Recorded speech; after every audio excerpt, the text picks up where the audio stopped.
Hi there.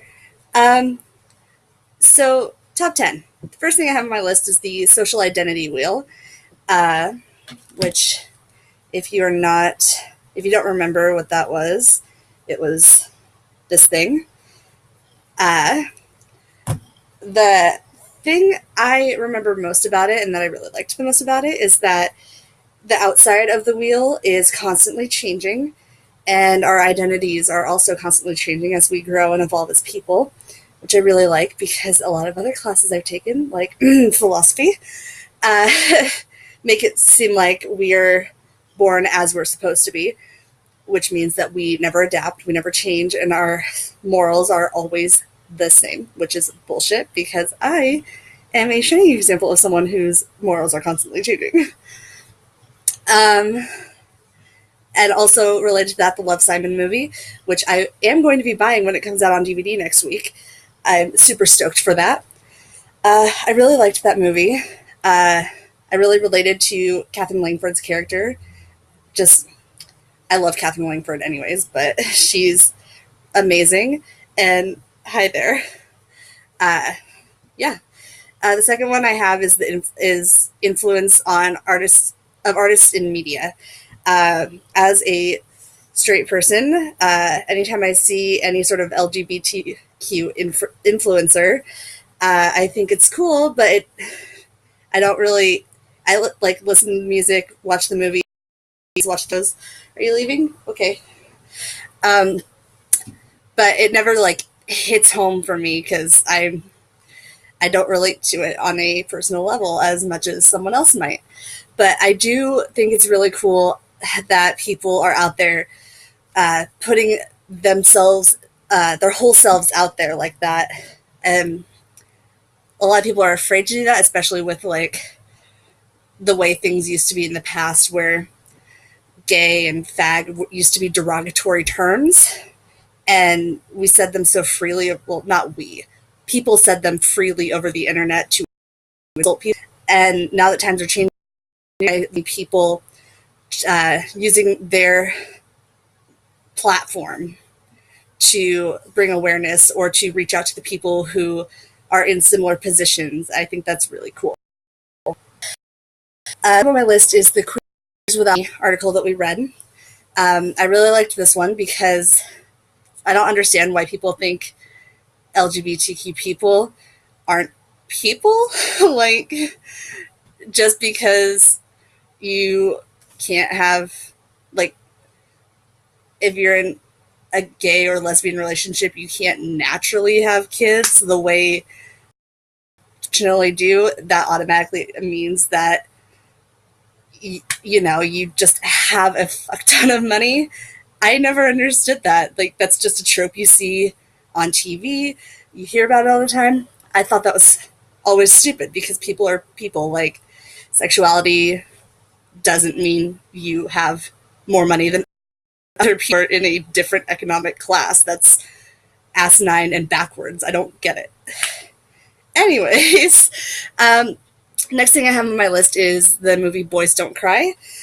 Uh, this movie was really hard to watch and sit through because it breaks my heart that that used to happen and still does happen, but is less tolerated than it was 20 years ago. Like, we have better understandings of different sexualities and identities, but it breaks my heart that people were and are murdered over who they are as people. That's fucked up, and it makes me so angry. I need to stop. um, the next thing I have on my list is I wrote "Follow the Money," which stems from my resource sharing article from week like 3 or 4. I don't remember. Um, what was her name? Cara Delevingne not going to Coachella because the owner of the event donates money to charities who actively fight against LGBTQ people, where he says, no, I respect people of all sexualities, ethnicities, genders, blah, blah, blah, blah, blah. She's like, then stop donating to this charity, this charity, this charity. I think that really falls in line with how we should, it's, how am I going to put this? I feel like it's something we should really be paying attention to. That's why I really hate that my phone plan is through Walmart. I fucking hate Walmart. They do not support their employees. They shut down stores that have unions. Like, you're not allowed to unionize at Walmart. And they have a very obvious glass ceiling for women, which is so fucked up to me. So that leads into my next point, the best places to work list. I work at Target. Target's amazing. I still think it's amazing to this day. Even though I don't necessarily like the department I'm working in right now, and I would really like to move for places, I do really like my job. I get treated well, and when I saw that Target was on the best list, I was very excited. I mean, I didn't think it wouldn't be, because our policy is people are people. In day one, my orientation, HR showed us a video of the different types of people who shop at Target, and there was like lesbian couples, gay couples, straight couples, children, teenagers, adults, old people, people of all different colors and identities, and it was just insane. And the first thing she asked after this video played was, what did you notice about everyone who shopped here, who was in the video? And one of the guys in my group said, it's everybody. She's like, exactly, everybody's welcome at this store. Unlike some places, and in my mind I auto-filled Walmart, but I mean, that's just me. I'm very against Walmart, as you can tell. I've taken too many sociology classes with Dr. Bray. Let's just say that. The next thing I have is the BuzzFeed video, What Trans People Do in the Bathroom, which I hate that they actually had to make that video for people who don't understand that trans people are people. But I do really appreciate that they made that video, because it's something that, for whatever reason, people have to see that to understand that trans people are people just like people, if that makes sense. Anyways, the next thing I have on my list is a bunch of symbols, but it actually, to me, means marriage equality is not gender equal, or is not equality. Yes. So, I was in high school, 2015, when marriage equality was legalized across states. I thought, cool, we're all equal now. That's awesome. Well, I mean, not equal, because, there's still the sexism and racism, blah, blah, blah, blah, blah. But it wasn't until this class that I realized that just because there's marriage equality does not mean that there's equality throughout every state with all of the laws. Which, I mean, that map we've looked at like 700 times makes me so mad. The 3 states that have laws that say it's illegal to take away someone's right to discriminate. That's fucked up in so many ways. I'm sorry for my language, by the way.